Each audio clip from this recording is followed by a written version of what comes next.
I'm colorblind, yeah.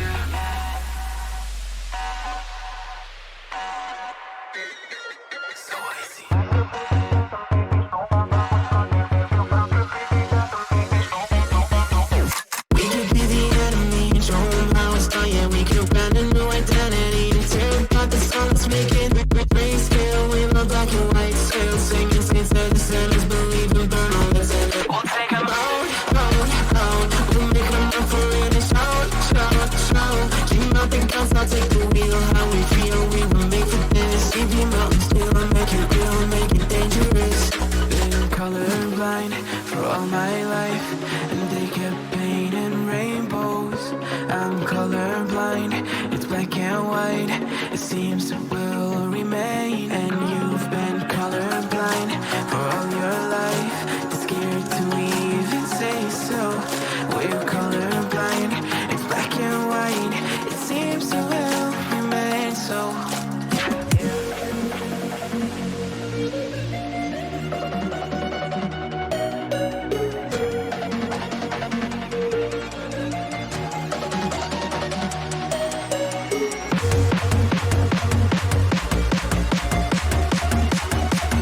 So what they say what cause falling out of line, they don't know the two of us are colorblind, yeah.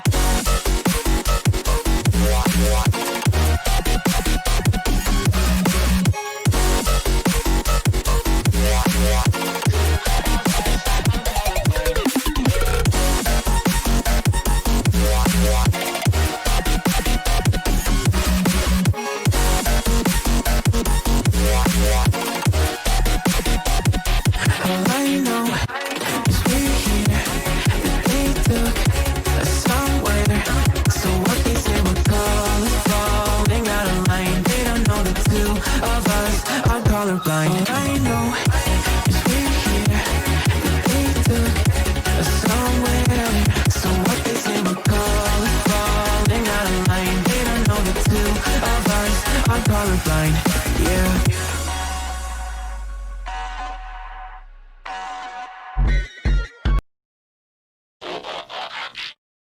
Hey there.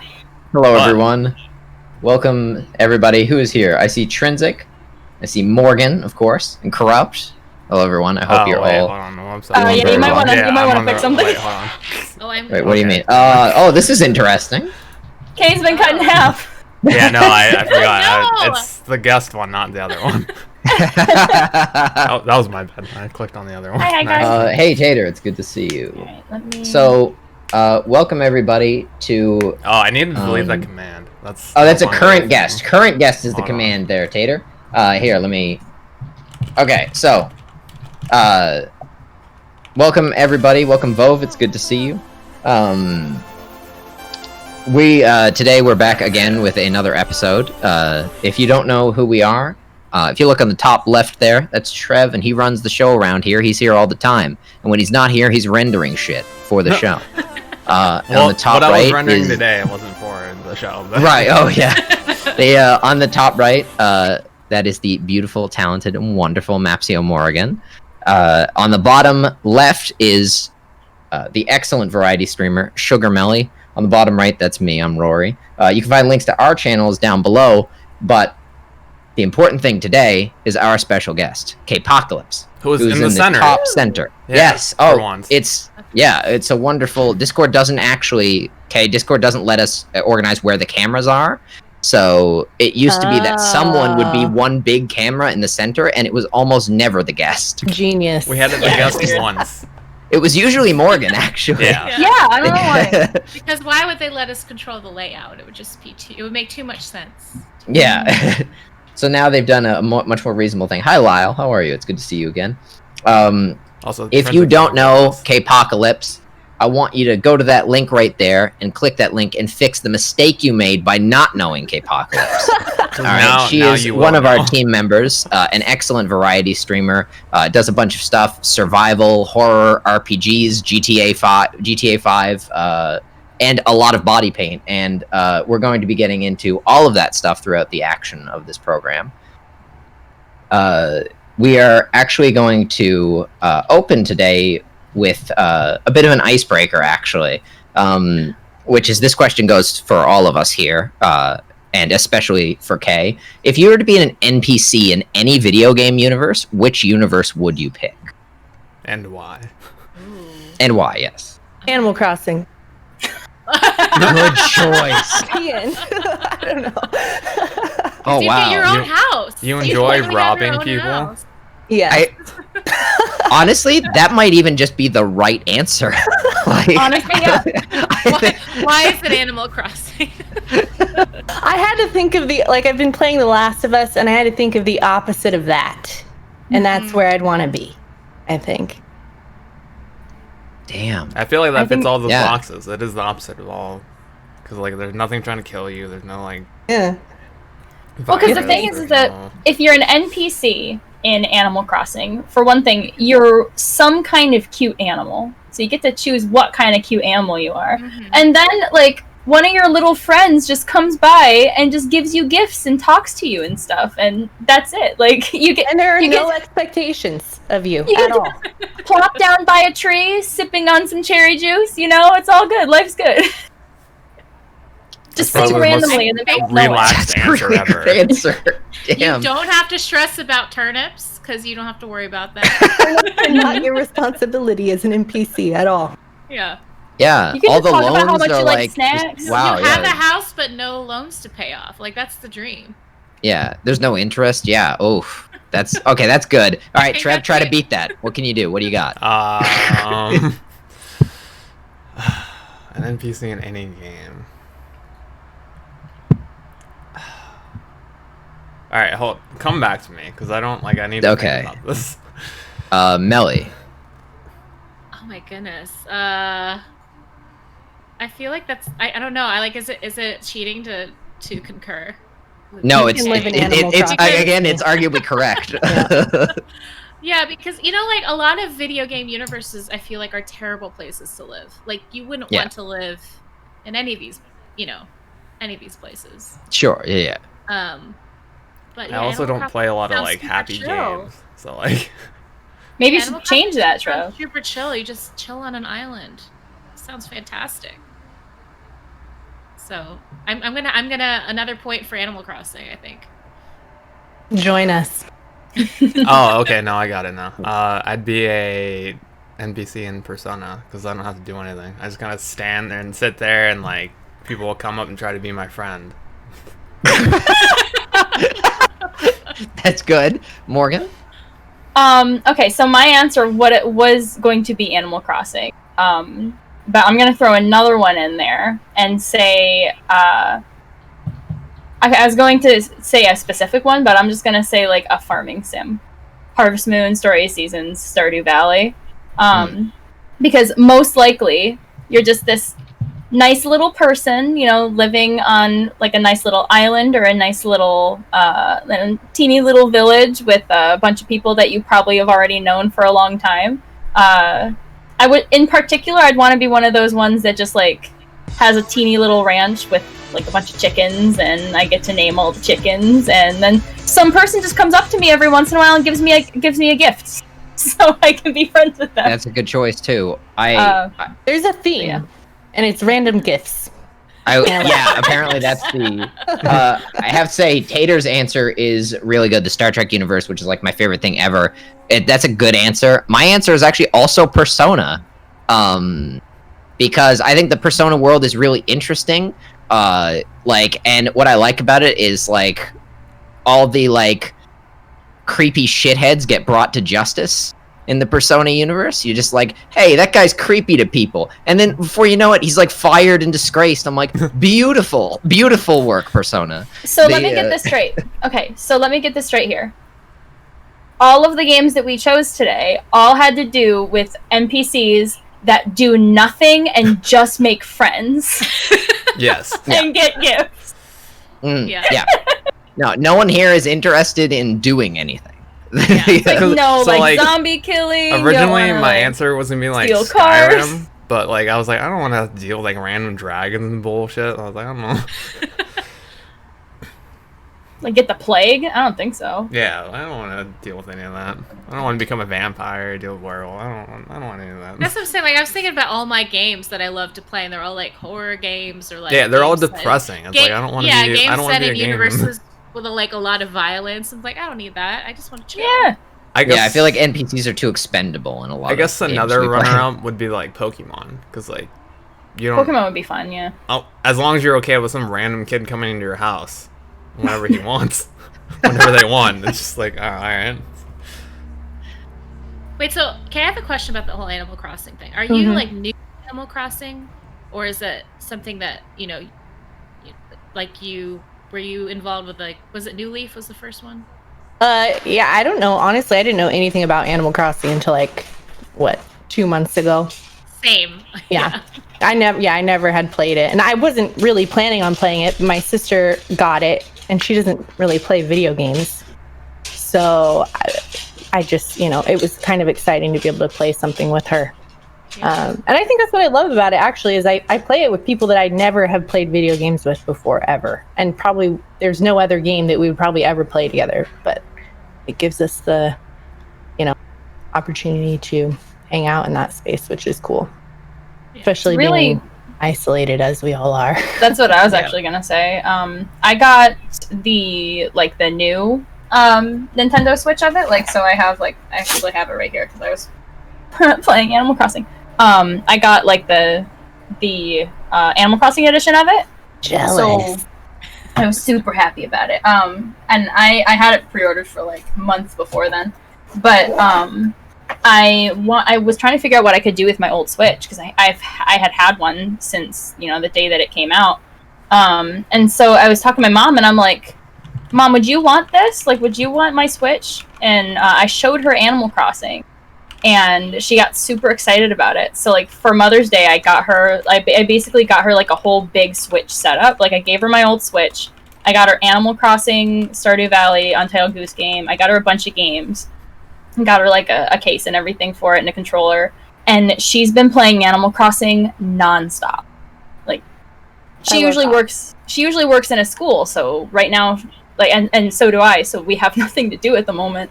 And my mom has just been having so much fun with it. And she's like, what are some other games that I can get? Like, she played all the way through Untitled Goose Game. And I'm going to get her, like, the new Story Seasons coming out. And I think it was such a great... I was so happy that I decided to get the new Switch, because now my mom loves it. And because of that, my cousin got a Switch. My brother got his fiance a Switch as well, so he plays with us now. And so my mom, who else? I have 3 brothers. One of my other brothers, he got his girlfriend a Switch in Animal Crossing, so now we all play together. And my mom gets like super happy whenever we all play together. So it's nice, like just having that game. Like I never thought that Animal Crossing, because I've been in Animal Crossing since 2002, 2001, whenever it came out on GameCube. OG. Oh yeah, like I've been playing like it. An expert. Like she taught me Yeah. everything about the game before it came out. Like I mean, I don't think you can see all of them here, but I have like all the amiibos from Animal Crossing. Like Love it. all right there. Animal Crossing is probably my favorite game, but I've been in it since 2001 or 2002, whenever it came out for To the West on GameCube, and I've loved it. And so just seeing everybody get so excited and playing this game that I've loved for so many years makes me so happy. I mean, not that they did it intentionally, but it could not have come out at a better time. yeah, it's true. I probably honestly would have never played it if I wasn't just stuck home bored out of my mind. Yeah, and it was a perfect mood for a game around that time too, because especially when this thing all started, there was so much uncertainty. Not that there still isn't, but I remember like the general feeling of when it started. And it's just like a great way to escape and relax. It's got an incredibly satisfying gameplay loop. It's honestly one of the better designed games I've seen. Like in the game, past I could go couple on years. and on and on about the game design. I think it's just there's so many brilliant little addicting almost mini games within it that are just so, even just like random like balloons floating through that you don't know what's like that just in and of itself is super addicting. It's a very well designed game. I agree. I've never been so excited to do chores every day. You know what I mean? It's just like it's like relaxing, just like pick fruit. Yeah. Like, dig holes. And it's actually really clever, like how much it's like how many soft nerfs are in the game by like making it take time to do certain things and certain stuff at certain times, people being on your island at certain times. Like it ensures a long life cycle. Like I'm just consistently impressed by it. And honestly, I've gone back now because like Morgan's shown me some of the old ones and stuff like that, and it's always been really good. It's always been really well designed. And they don't release one every year, which is good. I love that. That's something that I've always loved about Nintendo, actually, is that they don't tend to do that often. I mean, Pokemon sort of does it at times, because sometimes what they'll do is a new game and then a remake, and then a new game and a remake, usually. But I like that Nintendo doesn't do like most of their things every single year, every 2 years. Just because, like, I just feel like they spend more time on their stuff at that point. Animal Crossing New Horizons is pretty much everything I've ever wanted. It's stunning. I think it's such a beautiful game. Like, meteor showers at night, like, that's one of my favorite. I spent, like, hours just literally staring at my screen and pushing, like... A. Yep. Yeah. And trying to take pictures. I love the camera function. I think it's really fun. I love that games are more consistently including that. But I agree. That is super good, actually. So speaking of games that are out now, you, like many people, are playing The Last of Us 2. Yes. So in our best efforts to keep it spoiler free, do you have any sort of like general thoughts? And also, what's your experience with The Last of Us 1? When did you play that? Was it at launch, or were you a later convert? Okay, so I'm only about 10 hours into the game, I would say. And I think I've been making pretty steady progress. Like, I haven't really run into any, like, barriers that stopped me from progressing. So I feel like I'm whatever. And I was, like, cautiously optimistic going into this just based on some of the initial reviews. And just some, like, maybe, like, red flag things coming from, like the trans community had some red flags that were raised just about some of the narrative things. But so I was like a little cautiously optimistic about it. So far, I've really, really enjoyed it. But again, I'm not super far in. I did not play the first game until maybe it was like the summer before last. So definitely not at launch. Sure. And I didn't even play it on stream because I was sick. So I was just like on the couch, and which I think was the best way to play it, to be very honest, just like by myself, vegged out. Yeah. I played as long as I wanted. So yeah, and then I just played through the Left Behind DLC on like Thursday, like right before Part 2 came out. And it was really short but really poignant and really good. Yeah, I don't know. Corrupt, you redeemed a bed check. Say that again? Go, Corrupt. There's the bed. Corrupt redeemed a bed check, which is a channel point we have here. It's kind of a long story. So I'm actually curious. You had said that the best way to experience The Last of Us was just sort of by yourself, just sort of immersed in the atmosphere. What then compelled you to play the second one on stream, and were you nervous about people coming in to just be dicks about it, then give spoilers and stuff? Yeah, we're playing it in emote only mode. I saw that. I saw that you had done that. Yeah, that was a good move. That was a good move. And I think I'm actually enjoying that a lot, because I can still kind of like mods can still talk, so we can still kind of engage, and people can still kind of convey their reactions and their emotions. Just nobody has to worry about spoilers. And I mean, even well-intentioned friends will sometimes come and be like, "Oh, go do this." You know what I mean? Like, so it just kind of eliminates all of that. And so I was kind of nervous, partially because I know this is an emotionally intense game, which is why I think it was great to play the first one by itself, because I could just take a pause when I needed to, or just like, you know, be in my feels when I needed to, which was nice. I don't know why I wanted to play. Honestly, the reason I wanted to play it on stream is that I just don't have time to play it off stream and stream. You know what I mean? I just don't have time to stream and then also play a massive game. Yeah. On my own. So I just figured I would do it, and I haven't regretted it so far. It's been actually pretty enjoyable to do with the community. I think emote mode was a good call, to be honest. Yes. That sounds like a wild ride. Just like anything will happen. You just see all these like PogChamps or like. I mod for a channel right now that's playing Last of Us 2, and I'm very nervous at all times that someone's gonna come in. See, well, that was another thing. Like, nah. I didn't want my mods to have to work that hard also, because I know that people would be willing to like sit there and stare at chat and make sure that like they were on it. I just didn't want to have to ask anyone to do that. It just seems like an absurd amount of work. It can be tricky. I really like what you said there about you don't have time to play a game like that off stream and stream. Are there any other games you feel that way about, and are there other ways that you feel that streaming has changed the way you play games? Yes. I mean, I used to, before I had my PC, I used to just only play single player games. Wow, can you guys? It's rumpus time, apparently. My God. It's my favorite thing. Oh my goodness. Oh my gosh, the tail's wagging. I'm sorry. It's perfect.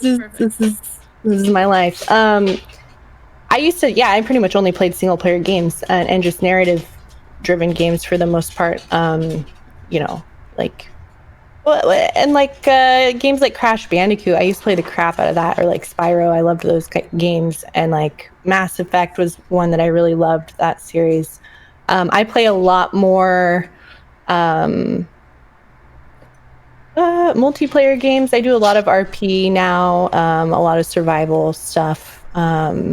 It's rare that I play a single player game, especially, and like I said, because I don't have time necessarily to just play off stream. So my stream isn't usually single player game focused. It's usually stuff like role play or survival games that I'm playing with other people. So I mean, that's a big change. I wasn't even able to stream for a couple months recently while in, you know, quarantine essentially, which sucked, but it did give me time to play some games that I've been wanting to dive into, which was great. I played through Half-Life Alyx. Rory's pogging. I haven't played it yet, but I've heard great things. But I love Half-Life. That's the VR one, isn't it? Or do you not have to? Yeah, and I'm told it's one of the best uses of VR that's happened yet. I mean, I haven't streamed VR yet, just because I haven't really found a way to do it that I find maintains the immersive nature of VR.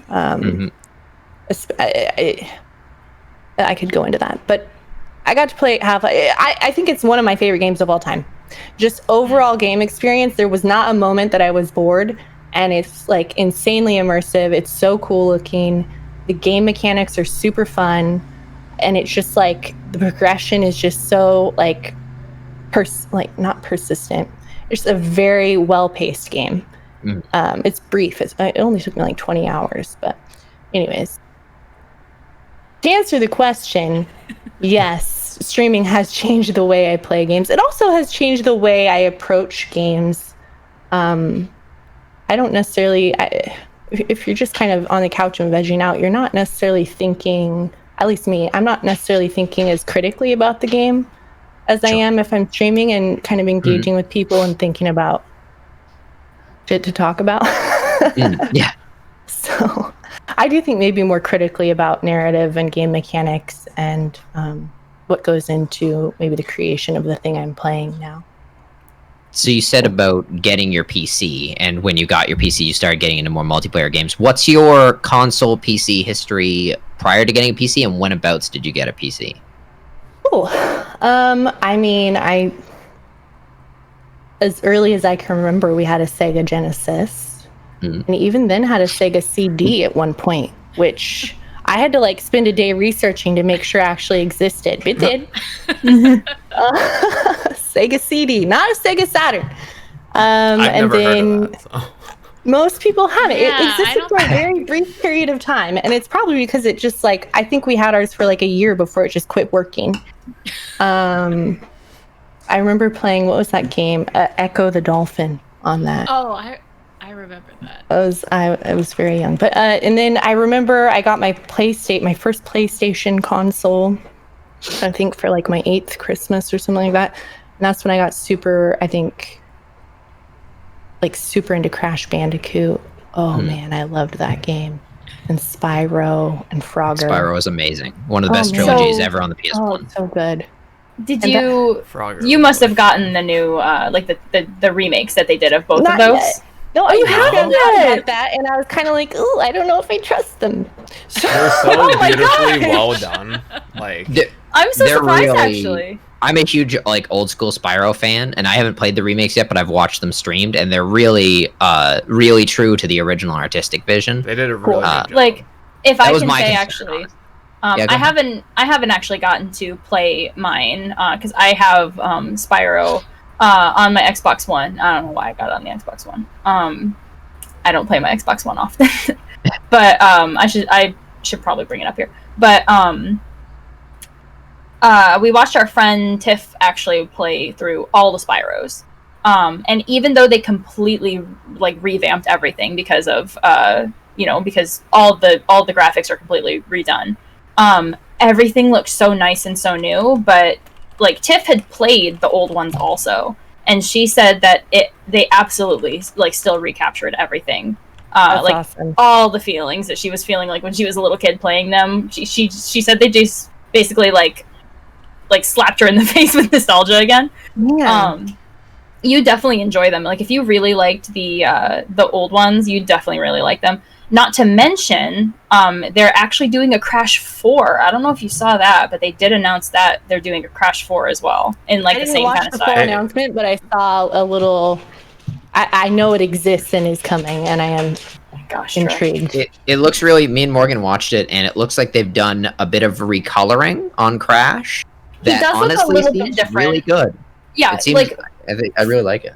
Like so what I noticed, especially because we just started. It's actually kind of funny because Tiff is also doing the Crash series now. So we just watched her do that today, but I thought it was kind of interesting because from the Crash Insane trilogy, like render of him, he does. I mean, that was only a few years ago, and he does look slightly different. Like maybe a little bit better, I'd say, but it looks like it'll be pretty fun. Actually, it looks really good. I would definitely look into them sometime. I can't remember if I know Spyro was on Humble Bundle. A while back. It was one of the months I didn't subscribe for. I was so angry at myself. That figures. I would definitely look into them if you really liked them. I'm sure you'll really like the new ones. This is gonna sound weird, but I would love to be able to get that, like either the Crash Bandicoot series or even Spyro just on the Switch. Like I really just want to play it on Switch. They're on the Switch. I don't know why. Are they? They are. There you go. Oh no. Okay. Your prayers have been answered instantly. Genius. Yeah, talking to a person that used to work at a game store, I know everything about that kind of stuff. I love it. But yeah, absolutely. I'm positive Spyro also is. But Crash definitely is. They also did Crash Team Racing also. I didn't know that. That would be fun on Switch too. I need to, again, the challenge is carving out time to play it. Like I don't know if I would probably want to stream. I don't know if I'd want to stream like the entire thing. I definitely want to play it. You know, that's another challenge I think is trying to balance games I want to play versus games I want to stream. Just don't stream the trolley mission in Spyro 2. and you'll be fine. Because that mission gave me hell, like however many years ago when I was a kid and played it, and then Tiff streamed it, and it was still hell. I'm like, okay, it wasn't just me being a child and like my ineptitude. It was like, it's actually like super hard. I feel like I was probably better at it when I was a kid, to be honest, than I would be now. Or even, That's like, I don't care how much practice. Yeah. Because like sometimes you'll sit there as a kid, like Kingdom Hearts, for example. I would be able to beat that game, no problem, as a kid. But now, like I picked it up, like the HD remakes, and I couldn't beat a lot of the bosses. I used to be able to like beat in the first shot, and I was like, "Am I just bad now that I'm older?" Like, I can remember that because like playing Kingdom Hearts 2, I can remember having just an absolute awful time with a character named Zaldin. And, you know, that was 2004, 2005, I think, is when Kingdom Hearts 2 came out for us. And I was like 4th, 5th grader then. I'm like, I was young. Like, I remember how hard this was for me. But I'm an adult now. I can do this. And then it was still what I said really too. difficult. And then I was like, oof. I was like, oh, my ass kicked. I was like, oh, man, I'm just bad. I was like, nah. I'm just terrible. But they actually say, I think they even made the Crash Insane trilogy a little bit more challenging. Like, it was either people were like, how did 8-year-old me do this? Or they just made it harder. I think that's what they did. They may have, like, evolved it for maybe us getting better at games collectively. Who knows? Could be. But yeah, like, I think you definitely enjoy them. I when I saw that they were doing a brand new Crash 2, I think part of it has to be that they were going off of the, like, Crash Insane Trilogy success, and then off of the Spyro success. So I'm sure they're probably thinking, oh, we're gonna probably capitalize on this, and they have, and it's worked. I mean, that's smart. They're probably two of my most played games of my youth, because honestly, my PlayStation took me through. I mean, I got that thing in 2nd grade, and that was my console all the way up through. Oh my God, I was probably like in 7th or 8th grade before we got an Xbox. And even then I still played my PlayStation so that I could play Spyro and Crash and Frogger. So even like we had Xbox, and then whatever, we even had like a family PC, but it was like a little bit, I mean, it was the family PC, so getting game time in was a little challenging. But I loved The Sims, the original Sims. Same. Yep. So much. My dad would play EverQuest like religiously, and I would just sit and watch for like hours. I don't know why I thought that was fun, but I really did. So your dad was a gamer too? Because like EverQuest is not like a casual game. No, like... and in fact, WoW was too casual for him, so he wouldn't even play it. That's awesome. Wow. That's my dad's a gamer too, actually. So I know that. I know that experience. That's really cool. Yeah, that's actually is that how you got into halfway? Oh, sorry. Go ahead, Morgan. It's okay. Sorry. That's actually how like I got into Twitch, because I have 3 older brothers, and like I was on Twitch because of like events and stuff, and I eventually started watching people, but I would watch like Let's Plays on YouTube all the time, because like I loved playing games, but I have 3 older brothers, and I have 3 younger cousins, and one of them is like also a huge gamer. So like I would just sit and like watch my brothers play games when I wasn't able to play. And I think that was one of the reasons why Ian's right also. I think that was one of the reasons why I've been so okay with like just watching people stream. Because I've had some people be like, why do you just want to watch people play games? Why don't you just play them yourself? And I'm like, because it's fun. It's like, the experience. Like, they don't understand. Like, I mean, because like, and it wasn't just because I didn't get to play because it was my brother's turn. It was just fun watching one of my brothers like play Grab by the Ghoulies or Kingdom Hearts or something, and I liked it. Like that's like how I got to wanting to do that in the first place. It was also the only way I got to hang out with like the older kids, you know, the older cousins. They were always playing video games. If I wanted to hang out, I could watch. They weren't going to let me play, but I could watch. And I don't know, I did enjoy it. But yeah, so my PC gaming was pretty limited. I built my first PC, I think it was in 2016 or 15. 16? So it was fairly recently. and that was my like lifelong friend. It has always been really into PC gaming, so she finally got me to like, save up and do the thing. Cool guy, thank you so much for gifting us up to Ian. We really appreciate that. So, did you then get started on catching up on the back catalog of PC gaming? Because you mentioned about playing Half-Life Alyx. So, when did you play through Half-Life 1 and 2? So I've dabbled in them, but I actually watched my ex-boyfriend at the time, now ex-boyfriend play. So I've watched the playthrough. Oh, okay. I've actually never played them, and now that I played Half-Life Alyx, I really want to go back and play 1 and 2. I don't know if I'll do that like on my PC or try and find like see if it's on Xbox. We'll see. There was actually, me and Morgan actually watched a documentary on Arcane Studios, who made like Dishonored and Prey and stuff like that, and that went into their canceled Half-Life project because, of course, there's a ton of Half-Life stuff that just never came out. They never did a Half-Life 3, and then Arcane never got to release their Half-Life project, and it just makes me wonder, had people actually funded that more, like how much Half-Life stuff would there actually be now? Because Half-Life Alyx is so everyone tells me it's incredible. And it feels like it's a really underutilized IP. Well, it seems like they ended Half-Life Alyx very it seems like intentionally open for the next thing, you know what I mean? Like it seems like they intend to build on it. I hope. That's good news. Yeah. They should. I'm putting a link for the chat here. This is the link to the Arcane documentary if you guys want to learn about their canceled Half-Life project and all the other cool stuff. It was a really good watch, actually. The best developer in the world, in my opinion. It was a really good watch. Yeah. That's also from the same. Was it the same documentary maker as the CD Projekt Red thing that we watched? Yes. Yeah. So No Clip, Okay. which is Danny from GameSpot, actually.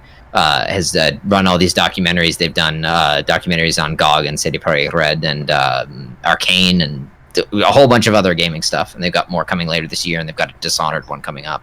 Yeah, so definitely watch No Clip stuff. Like, it's actually really informative and just like really fun to watch. All about like things that you knew or things you want to know about. Yeah, and it's not editorialized in any meaningful way. Like, it's just, they just sit down with the creators. Like, it's not edited down or spun into sound bites or anything like that. Like, it's really authentic. So you're saying it's all just like B-roll and like B footage, like the alpha footage? It's like... in like the best way possible, it's unedited. So you've played quite a lot of horror games, and not just horror games, but you've been really interested, it seems, in stuff that is like horror adjacent, i.e. like Last of Us, an action adventure with a lot of horror elements. I know that you're into BioShock and stuff, which also has a lot of, at least in the first two, a lot of horror elements. What got you into horror? Was that games or film or something else? That was streaming. I honestly, before streaming, never played any horror games. Ever. I didn't play the first BioShock until like last year, and I'm still not done with it because I played the remastered version on PC and it won't stop crashing. So anyway, I watched the first BioShock, but I was like, it was too stressful to play. But I think it was like, it had to have been like the first year I was streaming. It was Halloween. And for whatever reason, I just agreed to play horror games, and sounds like a lot of first people's playthrough. And they're like, all right, no, fuck it, we'll do it. Yeah, so that was, I mean, purely streaming, and now I really enjoy them. They're still stressful. Has that branched off? Do you now like watch horror movies, or is it just the horror games and the horror adjacent games? Yeah, I watch some horror movies. We watched like all of the Resident Evil films recently, but those are so cheesy. They're not really horror films. Well, they came out. I haven't seen them all, but I have to agree. So they got to be cheesy. Well, the first Resident Evil movie, I had never played a Resident Evil game again until recently. The first movie gave me like recurring nightmares because I saw it. I mean, I was pretty young when it came out, and it just like scared the shit out of me. I don't know. horror films now, so I got into makeup, and I'm like really into like special effects makeup. So I kind of watch them for that almost more than anything, just to like try and assess how they made shit look the way it does. Like break it down in your head and be like, oh, they probably did this and that. And... Yeah. So, like, I've seen that you're really into like body paint and FX and stuff like that. Do you ever watch any of those shows like Skin Wars or Face Off ever? I want to like go back and watch all of them at one time and just binge them at some point, because no, I haven't really watched any of them. I've watched like one-off episodes. I just like don't watch a lot of TV. Just again, I don't have time for all of the media that I want to consume. But I mean that, and like even like RuPaul's Drag Race, I need to just go and like binge. So that's the thing, like, that I think is the unfortunate part about like streaming and being like such a big part of Twitch now. I think with, I don't know about everybody else, but definitely with me at least too, is like I haven't been watching too many TV shows, or like, because I used to binge watch like shows like that on Hulu. Like I watched like the first 3 seasons of Skin Wars, and I watched like the first 7 seasons of Face Off, and I just don't do that anymore. What's the one? I think it's called like Glow Up or something. I only know about it from Instagram because I follow like the makeup artists who are the judges on it. That one looks good too. It's more like beauty makeup, but they did a horror one recently, and it was like, oh, it's pretty good. There were some really disturbing makeups they did. It's pretty awesome. So since you watch horror movies to analyze like the makeup and stuff like that, are there any like really like unsung cinematic heroes of like, not necessarily the artist, but like films that had like incredible makeup that like we as like amateurs viewing wouldn't notice? Ooh, that's a good question, and I honestly can't off the top of my head think of like a specific example. One of the I would say just maybe series wise, and these actually aren't horror necessarily, but Star Trek Discovery. Yes. The makeup is really, really interesting, and the prosthetics and like special effects makeup that they did is really interesting. Like I know people didn't love the Klingons, but the like key artist did a talk at like a makeup convention, and kind of like explained some of the lore behind their decisions, and it was like super interesting. And it's just really interesting to think about the way like you're taking lore and expressing it visually that hasn't been seen before. So you have like a lot of not necessarily creative freedom, but you're like, it's like a very powerful thing. You're taking something that like a whole, culture of people has grown up knowing about, and you're putting it, you're making it visual for the first time. So I was just super interested in what he was saying about that. I don't have the resource to give you on that. Sorry, guys. I guess we have to Google it together. It's all good. Sometime. But the other one that comes to mind is Z Nation. Oh yeah, I know that show. And I only think of it because it's filmed in Spokane, Washington, which is where my family's at, where I lived before moving to California. So I know some of the folks that have worked on it, and so I'm always looking at the makeup like, ooh, I wonder if my friend did that. But I love like looking to it, just like some of, especially in Z Nation, not necessarily the horror makeup, even just some of the grittier like real life makeup. Like all those people are wearing makeup, and I love to try and figure out what they're wearing exactly. Does that make sense? Yeah, that makes perfect. Yeah. So it's not just horror movies then that have really good like makeup that you'd notice. There's like probably quite a lot of genres. Yeah, well, I mean, once you start to notice it, like everything you watch, you're like, oh, there's the white eyeliner again. Like once you notice that white eyeliner gets put on men, like almost every guy has white eyeliner on their lash, on their this line. You'll never unnotice it. But yeah, different than like the smudged out guy liner, right? Like, which is kind of cool. This just like, there's just like little touches you'll start to notice. But as far as like horror specific makeup, man, I'm trying to think of what I've watched recently. I'm thinking of Midsummer. Some of the the gore in Midsummer was really great. And some of the settings in that were amazing. Particularly the end where they're like burning the whole barn down. But that was a crazy movie. I just recently saw that. Yeah, it's like kind of cheesy, but the more I think about it, I'm like, fuck yes, that was a good movie. That was the same director that did Hereditary, correct? Right? Which I never saw. I never got to see Hereditary either, but I... Hereditary is the movie that Mel and Ash and I watched. And Mel and Ash, by the way, are like the best friends ever because I'm not good with scary movies. I can watch scary games. I don't know what it is. I don't really know what it is, but I feel better watching scary games because I feel like I have a better feeling of when I can like think that something scary is going to happen, so I can like look away, like look in my peripheral vision or something. But with scary movies, you know, they're made to not do that.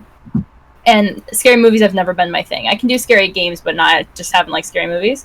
But I had my 3DS, and I was just like I'm just gonna like half watch this and play my 3DS at the same time while you guys are watching it. And Ash and Melly are just the best friends ever because at one point they would just go, "Morgan, look down right now. Look down. Look down." And I just make okay. That's something I've actually been thinking about is like I don't watch a lot of horror movies. I like horror games. I know people like we kind of readily consume like The Walking Dead and Game of Thrones, which are pretty disturbing and gory. But I know a lot of people have struggled with The Last of Us too. And I was thinking about like why that is, or why would I rather play a horror game than watch it? And I think there's just something interesting and powerful about like interactive narrative and having like at least some sort of autonomy as you're not just being like fed a scary narrative. You actually have like a little bit of control. Like you can actually survive. You know what I mean? Like, and then with The Last of Us 2, like there's something that people like, it's just like really hard for a lot of people, I think, to play. And part of that is probably like where we're all collectively at emotionally and like mentally, for sure. But like when you're like you could watch, I mean, The Walking Dead has some like crazy violent scenes. Like, man, but we watch it over and over and over. But for some reason with The Last of Us, people are having a really hard time even just getting through it or even just watching others play it. And I don't know. I don't know why that is. But I wonder if it's something to do with the control that we have over what's going on and our participation in it, you know?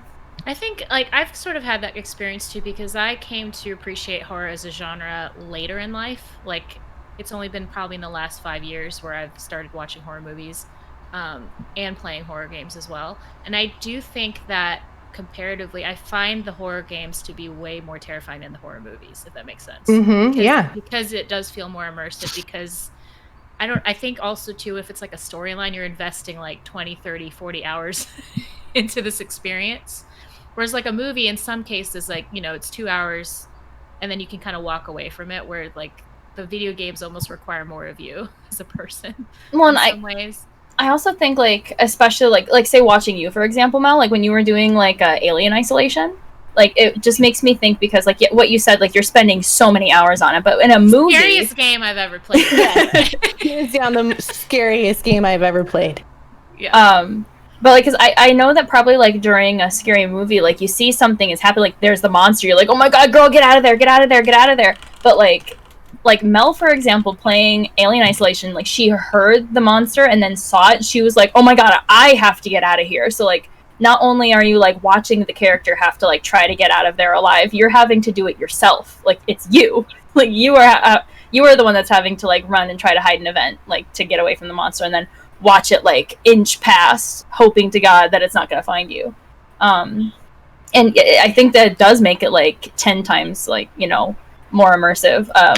One of the scary games, because I haven't played many scary games, I like to watch them. And this is like a baby game compared to like Alien Isolation, but like I did Little Nightmares. And I can remember like at one point like something like reaching out and trying to grab me, and it just freaked me out. Or like have you ever played Little Nightmares? I want to say oh, you haven't. That would be actually a really good one. Yeah, it's really adorable. Yeah. It's a great game. If you like scary stuff, I mean, it's definitely a like training wheels scary game. But it's creepy. It's super good, and there's DLC for it, and there's a new one coming out. Hopefully, they said it was going to be 2020. I don't know if it's going to come out now because of everything, but which I will also definitely play it. Molly Pop Girl, hi. Welcome to the stream. It's good to see you. But I can remember at one point, like I saw this big long hallway, and I was like, something's going to pop out at me, and I'm going to have to run, aren't I? And then I just started walking forward, and this big monster just falls down behind me, and I'm like, ah! And you just start running and like having to jump over stuff, you know? Like it gives you a weird feeling. Like I don't know how to explain it. It's interesting that even though the characters that we're playing have like an identity and a name, and like they are independent of us, we are them when we're playing. You know what I mean? Like it's not like my character has to run away. Like no, I have to run away. Yeah. You know? It's interesting. So I remember watching a little bit of your Alien Isolation playthrough, Kay. Is that one that you've also played in VR, or would you ever consider playing that one in VR? I haven't played it in VR yet. Now that I'm getting, I think, more used to VR, I might think about playing it. I get really motion sick. Although Half-Life Alyx is the first game I've actually been able to just like really play for hours at a time and not have that problem. So I don't know if I'm getting like my sea legs or if that game is just well designed. Probably both. I would think about playing it. I don't know, that game, God, I've played a lot of horror games since then, so I don't know if maybe I've just gotten a little less terrified of being in horror games. I don't know, but that was like the most stressful game I have ever played. I wish I'd had like a heart rate monitor, because I was probably like we were in the cardio level the whole time. Yeah, man. And just like the idea that like the AI is learning from you, and everything you do, it's like it's learning and changing its tactics in response to you. Just like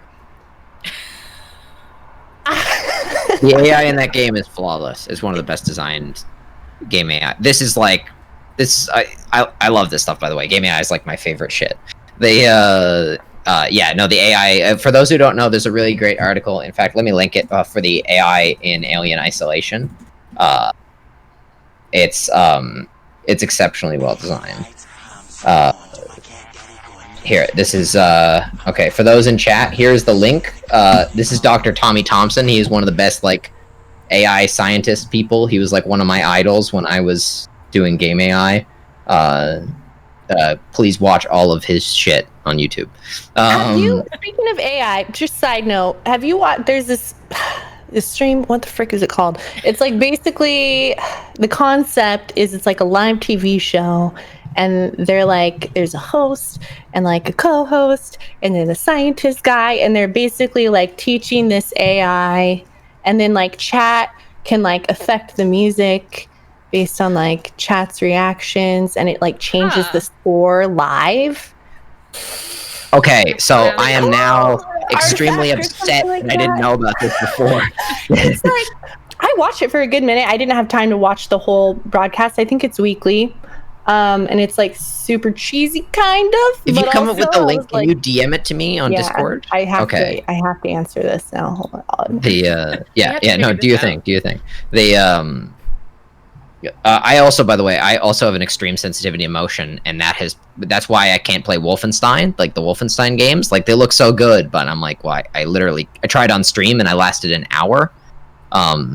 I tried to do that with Doom 2016, and I might need to turn off motion blur for that as well, because I really want to play Doom 2016 , but yeah, I just automatically turn motion blur off of everything, because just play at 12,000 DPI. Oh my god. Also, unpopular opinion, maybe motion blur, even if you don't get motion sick, turn that off.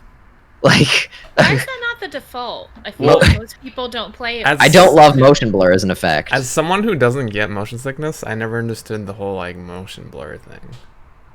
I just remember when we tried to play Dead Island with Meerkat that one time. I got really sick. Oh, did you try to link? Morgan will remember me playing Dead Island with Meerkat because I think I called her later that night or texted her or something. But we played Dead Island for an hour and a half, and I was in bed for the next 4 hours and I couldn't move. Yeah, that's how I felt too. I need to like get me a ginger ale or something. Wait, do you have the link? Yeah, I linked it. I linked the Twitch channel. So the cool thing about it is that you react with emotes as the story, as you're watching, and they have an algorithm that basically takes chats, emotes, and then like calculates what the score should be, whether it should be intense or like whatever. It's pretty cool. Pretty cool. So it's like that is super cool, actually. And it's very kind of like role play. I don't know. I can't tell if they're improvising or if there's like, I think there's like a loose script of what's going on, but it was like pretty interesting. Yeah, that sounds awesome, actually. Wait, why is this not showing up in chat? That's what I'm trying to figure out. I don't know. Hold on. Kay, just DM it to us in this chat right here, and I'll link it in the chat. Thanks. It's because you permitted me, but then it wouldn't let me post the same thing twice, and then usually Nightbot will say like, "Oh, you have this amount of time to post." Oh, yeah. Nightbot just follow this right now. Yeah, Twitch has been having a rocky time lately, so I wouldn't be surprised if the bots were taking a little unauthorized vacation. This looks super interesting. Mm-hmm. Yeah, that does look super, super cool. I don't blame them.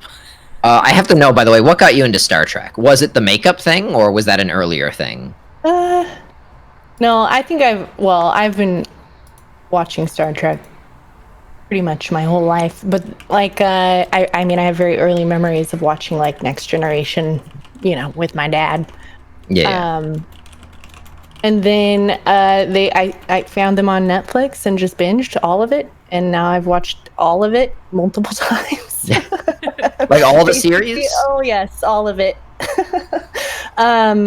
We watched so my husband and I, when we were dating, and initially we were long distance, we would meet up, once a week. Not once a week, obviously we hung out more than that, but that was like one of our weekly things, was watching Discovery, new episodes of Discovery, which I loved Discovery, for the record.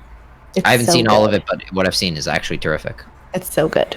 And Picard was great too, but yeah, Discovery has been very satisfying. Picard, me and Morgan got the chance to, me and Morgan also long distance, of course, and we got the chance to watch Picard together, and it was really wonderful.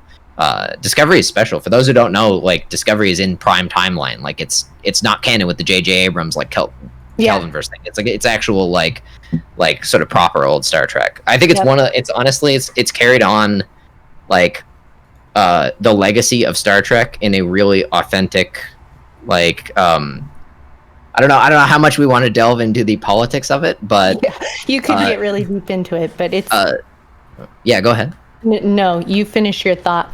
Oh, it's just that when Discovery first came out, I saw a couple like complaints on the internet about the fact that it had a diverse cast, and I guess that people don't like that for reasons of some kind.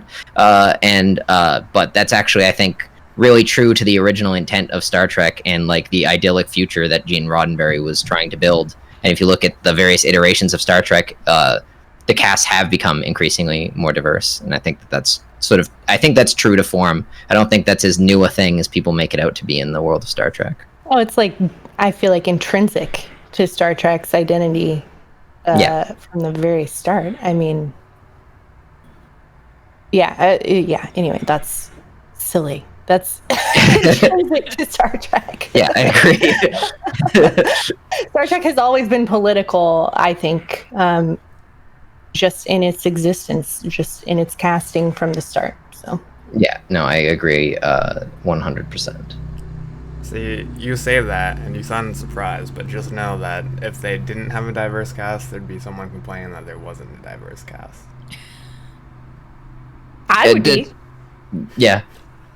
So either way, you're gonna get someone complaining about the cast. That's true. Although when people like as Kay says, it's intrinsic. It confuses me when people complain about it having a diverse cast, and they're like, "I'm a Star Trek fan, and I don't like that." It's like, what do you think you've been watching? Attention, yeah. Like that's been like that since the very beginning, buddy. I don't know what you've been watching. We watched the so Deep Space Nine did a crowd-funded documentary, and we watched it in the theater. It came out. It was recent. It was like this last fall, I think. And they were talking about one of their producers. I can't remember the guy's name, but he was actually talking about he wished that they had pushed the envelope more.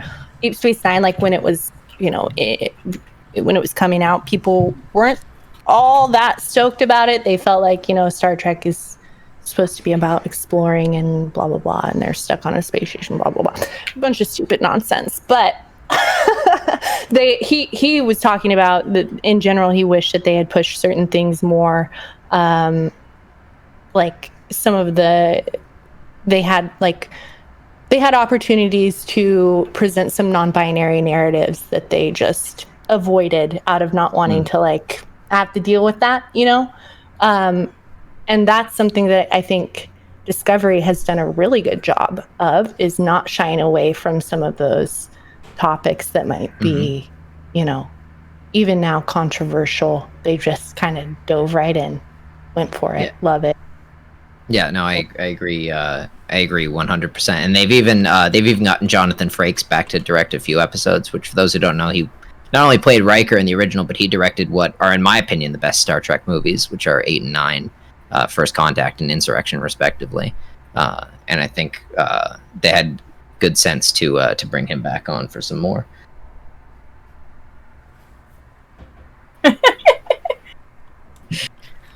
I think everybody's doing that at the moment, especially Rory. Oh God, my Canadian self was not designed for the warm weather. Unfortunately, I'm not used to this garbage. We had the same temperature when we started this, but why? My question is, why isn't that hot at like 10 at night where you are?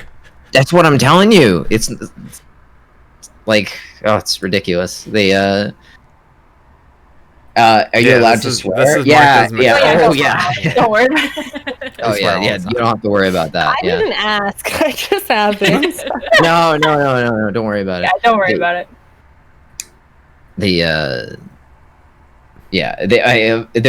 I don't think there's any. I don't know if we have any formal rule. We make up the rules as we go. We have no rules right up until the point where we ban someone and we're like, okay, no more of that.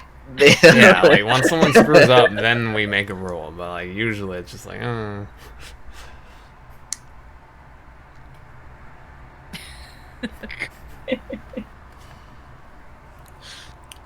So is Molly like one of your OG viewers, or is she like a newer?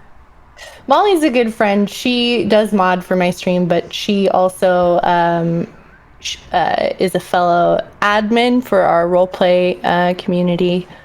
And we I don't call anyone a viewer. Molly's a good friend.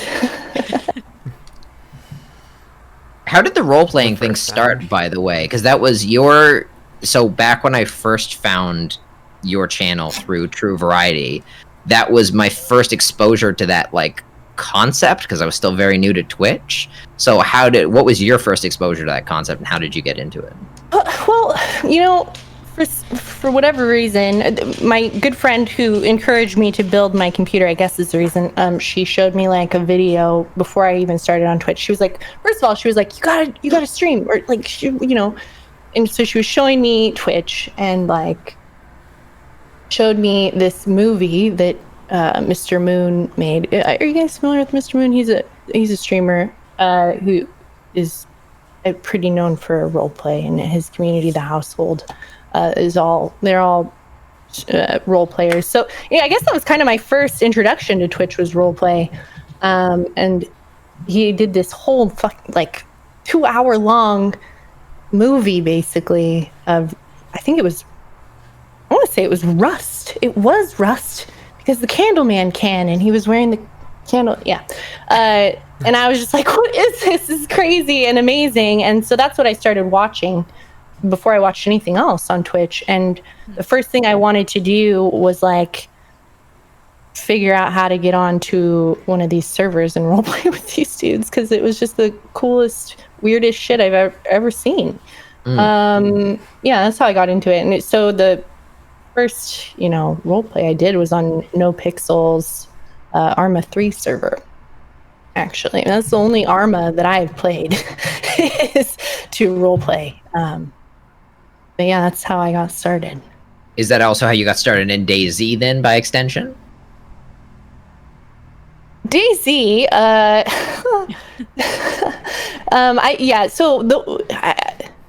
most of my gameplay in DayZ has been roleplay. I kind of miss, I feel my computer right after pretty much everyone that I play games with kind of quit playing DayZ. Like, they all put probably hundreds, if not thousands of hours into that game, but by the time I was there, they were just kind of past it. They were just done. Yeah, they were pretty done with it. So, that's when I came in. So everyone was pretty done with that. I didn't really play. The first time I even played was actually what we consider our first date, my husband and I. He just showed me through the whole game because it's kind of his game. So he showed me through it. We played for 7 hours. And then after that, I never really played it until, somebody made a role play server, and it just seemed kind of fun for a bit. Yeah. So was your first stream a roleplay stream then? No, my first stream was The Witcher. Which one? 3. Oh, okay. Which I never finished. It's a beefy game. It is a long game. I did 200. I streamed 200 hours of that game. It's oh my gosh, yeah. I feel like I got so far in, and I should have finished it, but I just got so sick of. And this is silly because I love narrative games, but I just got so sick of the exposition and not just the constant narration and blah blah blah. So I was like, I'm moving on. And then I think, gosh, I'm trying to remember what we would have played after that. Probably just some small party games with friends, golf with your friends and stuff like that. And PUBG, when that was in alpha and beta, we were playing a lot of PUBG. And then I got into NoPixel. So it was a couple months. Because roleplay, you don't... It's nerve-wracking, honestly, when you're getting started. Because, I'm not a drama kid. I was never a drama kid, I did sports, so I couldn't really do school plays and stuff. And I never did improv. So I don't know, there's just an element of it's nerve-wracking to do it on stream. So I kind of wanted to do it behind the scenes by myself a little bit. And again, when you're working, full time and trying to find time to do that and stream, it's a little challenging.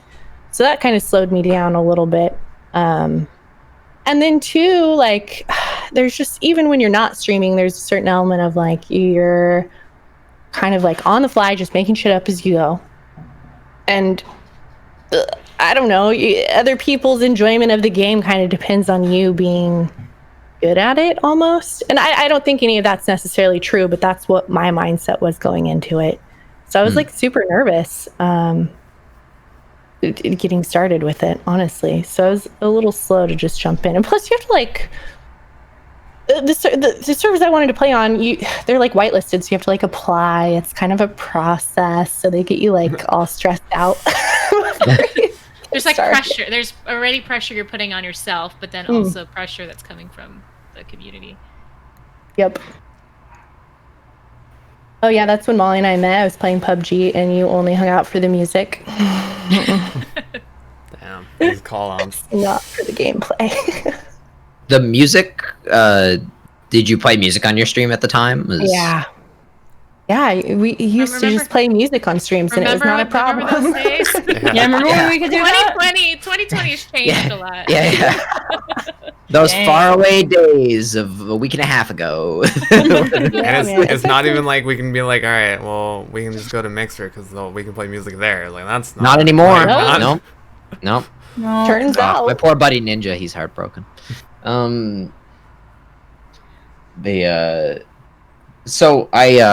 You are pretty active on your social media. This is interesting for someone like myself who has tweeted. And in terms of actual original tweets that weren't retweets, I have tweeted once. It was at Post Malone. I told him about a dream I had that he was in. He didn't respond. Very rude. But he's going to remember that. It just scarred you forever for not, you're never going to tweet again. Yeah. But you use your Twitter quite a bit. What's it like as a streamer who's really active on social media? Do you get people who find your streams just from like seeing like things you've retweeted or stuff that retweeted of yours? It's nice of you to say that because I never feel like I'm active enough on social media. I think I don't know if it's just like the Twitch algorithm has changed or what, but when I first started streaming, I barely used Twitter. If it was like just occasionally I would tweet out that I was live with a bunch of hashtags, and most people found me just through Twitch. And now I feel like no one just finds me through Twitch directories. It's always coming from Twitter or even Instagram, which I should really use more. But yeah, most of the people that are new coming to my stream are coming from Twitter, and social media. And in fact, I really wish that I could carve out time for YouTube because I do feel like that also would help me meet new friends, But that's a whole other like time sink of just like, especially for you, if you don't have time, then it's like you can't add. Well, you could, but then it'd be like sacrificing something else. I feel like that's like a common sentiment among Twitch streamers. Is like we know we should do YouTube, but it just seems like it's so much like on top of everything else. Well, because it's so nice, that we can just click the live button, wait for people to come in and chat with them like that, and it's just when things happen, they happen. Versus, because I know you can try like live YouTubing. Well, let's be honest, YouTube streaming. But like.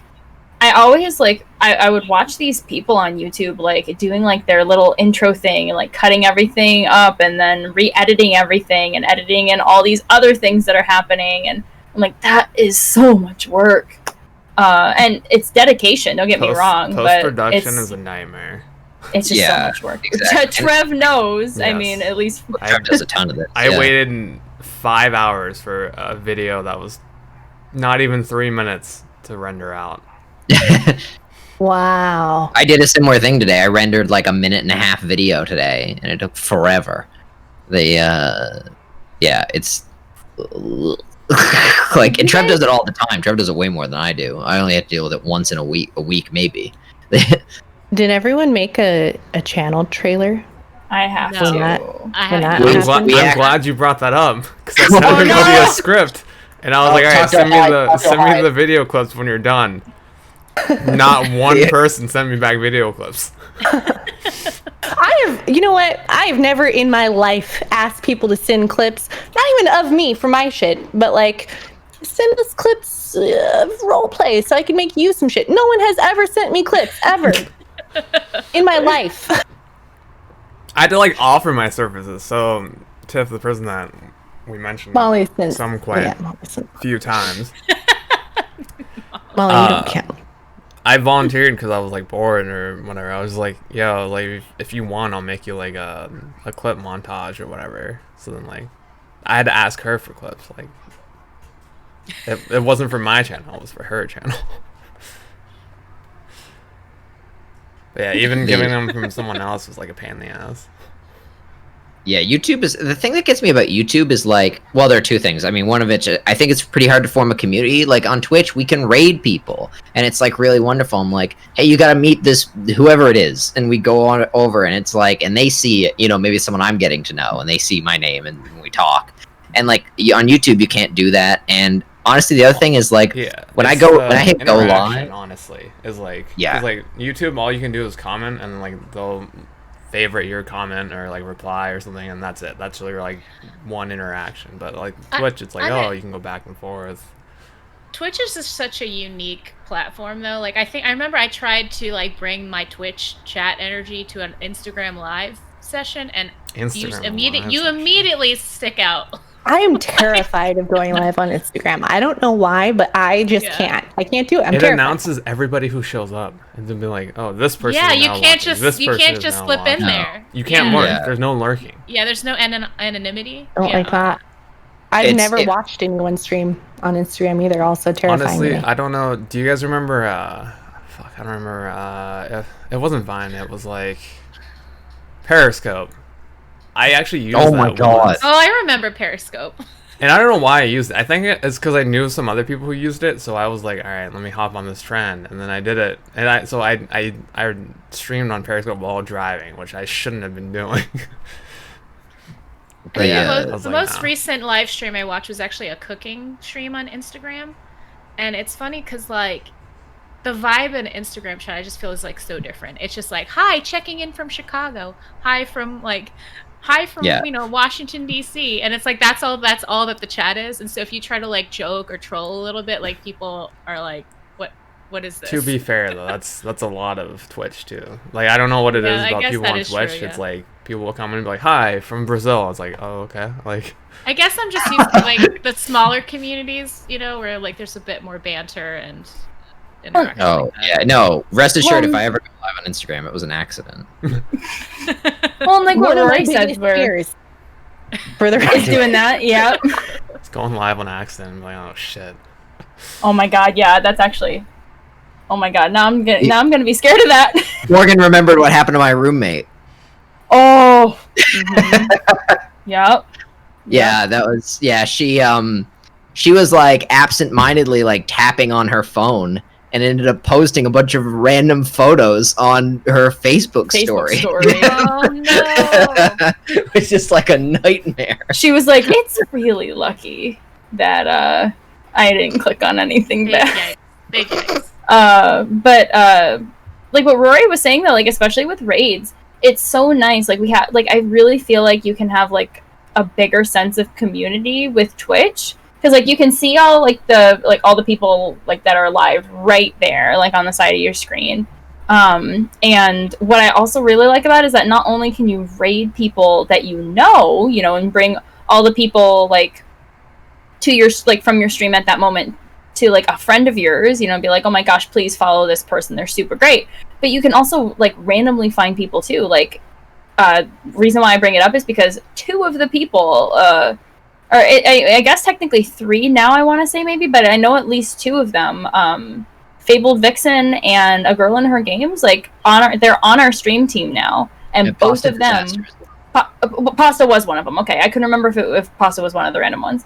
But we're found from random raids that Melly did, because I think all of them were The Witcher. Now that I think about it. Yeah. That was right after the Netflix I played that game a lot, so I was randomly raiding a lot of people. And so, like at one point, like Mel usually had said that she didn't do a lot of random raids, where she would just find somebody playing the same game, and she was like, "We got a random raid from somebody not that long ago. I want to try to do it now too." And so she did.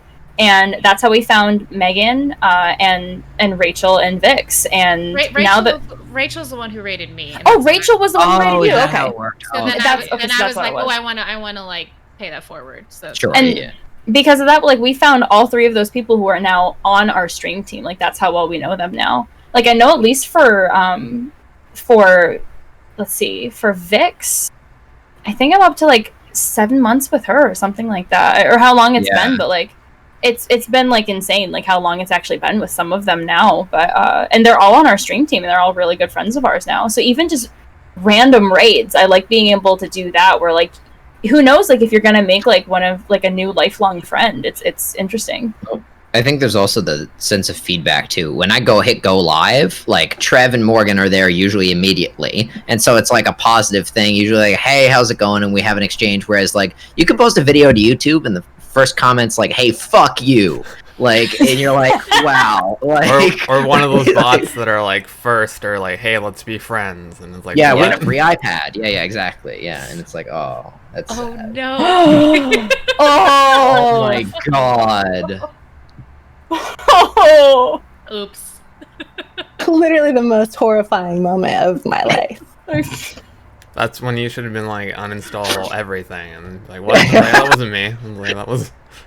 It's like hacks. My phone doesn't work anymore. I don't know what to tell you, Dad. Just destroy it, get a new What- number, what and be like, happened? someone What- stole my phone. Did he ignore it or like? No, I was like immediately like, oh my God, Dad, delete that. I'm so sorry. That was an accident. Luckily, it wasn't anything like super extreme. I was like clothed. Okay. But it was like, Dad did not need that picture. Oh, We never actually talked about it. I don't know. Like, I never brought it up. I like that's IM'd and not DM. That shows like how long. Yeah, that you may have just outed your age in this chat by saying I am instead of DM'd. that's something else. I love Molly. that. I love Yeah. that. I only say that because I know what that is. I remember. Oh, I remember I'm AIM. out Yeah, of hell yeah. myself. AIM was cool. Oh, yeah. AOL Messenger. Oh I my knew God, all yeah, that. Where are my AOL. ICQ people at? ICQ? Anybody? Come on. I have I'm no not idea that what old. that was. The It is also, a different thing. Yeah. Yeah, My- it is. It totally is. my Who remembers favorite. that noise that you would get like on your computer? Like there's no way I can replicate it, but like I had You the guys- inspirational quote that I had on my profile. like you guys all know the noise. Or the song lyrics, so you guys know my Yes. emotional state. I always put that Fall Out Boy song. Thanks for the memories, but like how they did it. Nothing will ever top in terms of like a moment of like different generations on Twitch, because like we in our community, like we've got people, you know, ranging from age 18 to age Bleeze, and like you know, there's and there's like a lot of gaps in knowledge. I remember I was talking to Meerkat, we were playing a game, and I mentioned something about a LAN party I'd been to, and he was like, "You've been to a LAN party? How fucking old are you?" And I was like, "Oh god," because Meerkat's like 12 years old, something like that. He's really like He's a 21. child. Yeah, Yeah, he's very young. but he's a child to me, and so like Do I guess if people you're still 20 do that? The LAN party? I don't think so. I on occasion, yeah. I think the last one I was doing was a few years ago. Yeah, like it still happens. It's not as often as I'd like it to happen. I think The, much less with newer games, because I don't I think wanna they bring have it that back. option. I'm pretty sure. Yeah, no, Just bring it yeah. back with Halo. Just bring it back with Halo, Rory. Poor Bleeze. Yeah, really. Yeah, we should get that. Like my dream is to have a true variety LAN party. Like that's like Ooh, yeah. like if I could have any event in the world, it would be that. That's the one you're gunning for. Yeah, but alas, like true variety is spread out across like literally multiple continents. Like it would be very difficult. We'll do it someday. Just have One of the things have an NA one and then have a UK one. One of the things that I want to know, like and this is just a small thing, but like, does anybody know like who use like AIM? Like, who remembers like the little like you could get like little like avatars or whatever that you could dress up, and like I cannot remember one of them. I think it started with a W, and for the life of me, I will never know what it is. Because I remember like dressing it up like for it's summertime, and like here's like my my little wintertime Molly one. knows. Molly's got you.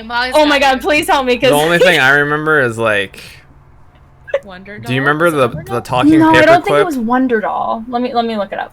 Do you guys remember that? Like from like the old school like Microsoft programs, they had like a talking paperclip that would come up on the Oh screen. yeah, Clippy. Yes, Yeah, I remember Clippy. Yeah, Wait, I mean, they had a name.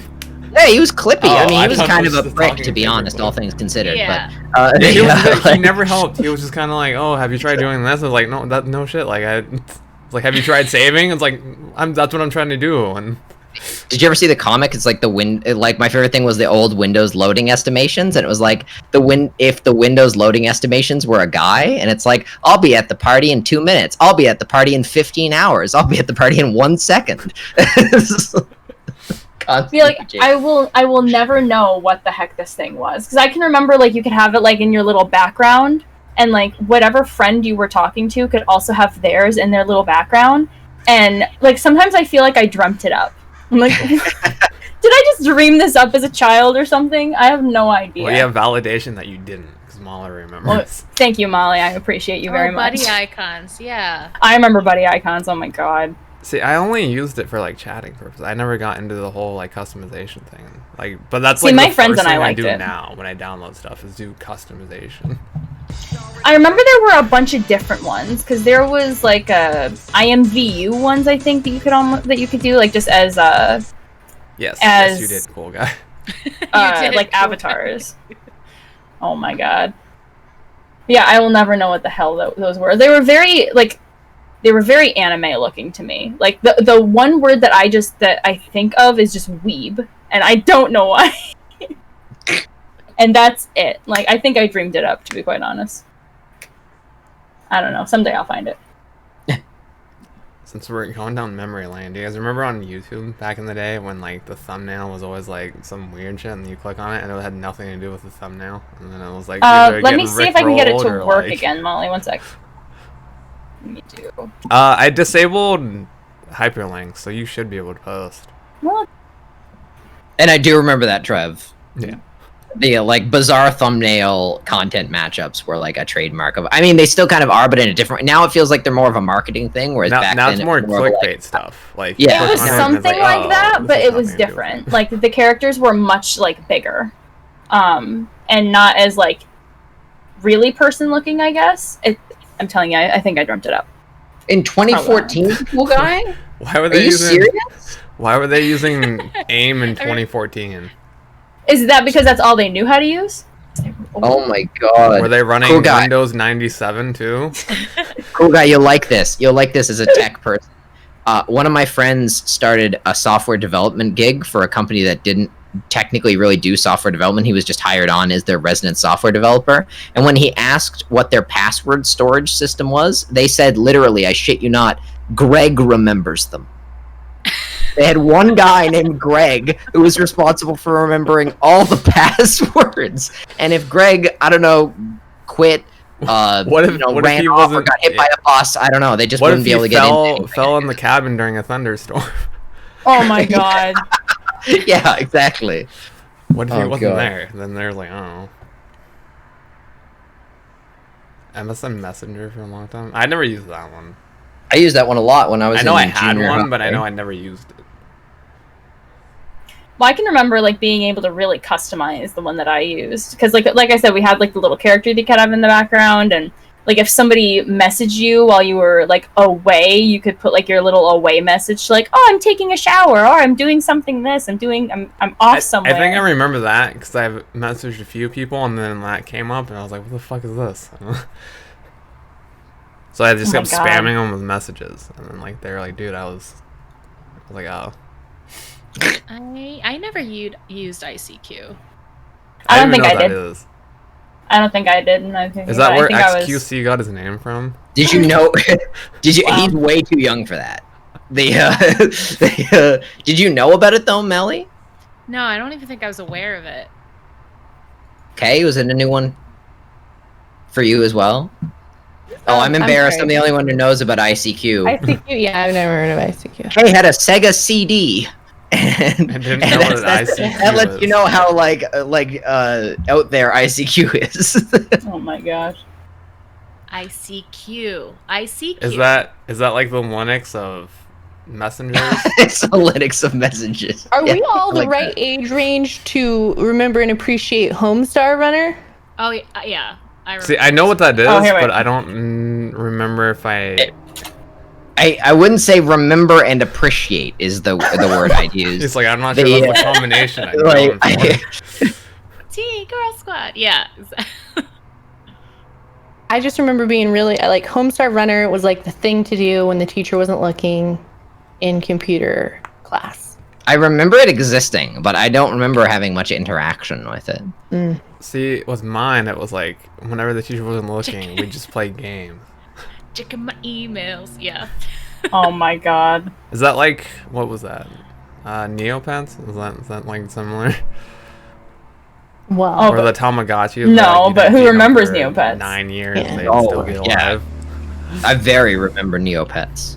Is Neopets still a thing? People in There's a documentary on Neopets that I watched about a year ago when I apparently had nothing better to do that particular day than watch like an hour-and-a-half documentary on Neopets. And I don't honestly really interact with. And they're like, oh, I'm gonna watch this. It's like, what? For those who don't know, like the YouTube series Down the Rabbit Hole, they just dive down the rabbit hole of like obscure internet shit, and just like it was like literally the videos are like an hour long, and it's just like some guy or whatever, like some semi-famous YouTuber, and they'll just dive into everything and learn everything about them.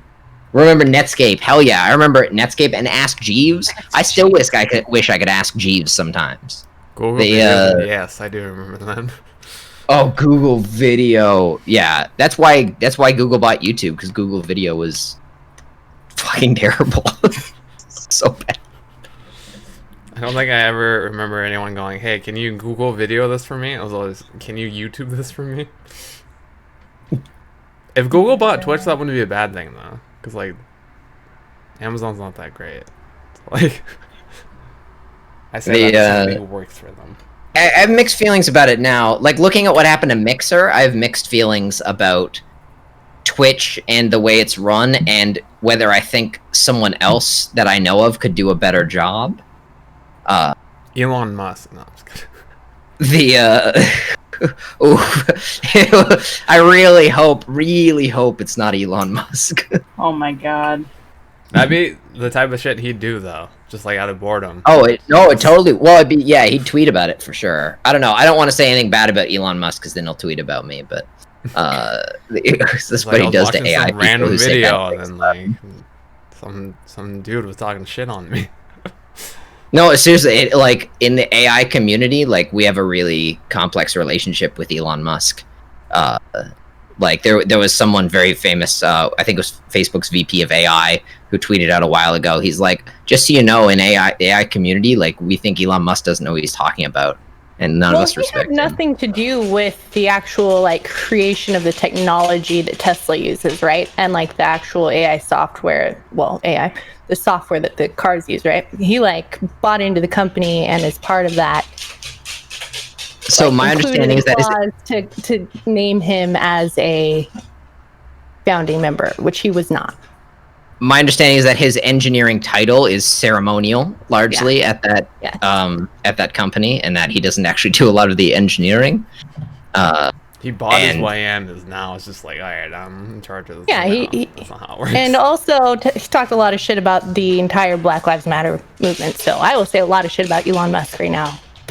Kay's gonna tweet about it. Kay's gonna tweet about it. If I can say really quick, I fucking found it. It's called WeWorld. They were called WeWorld.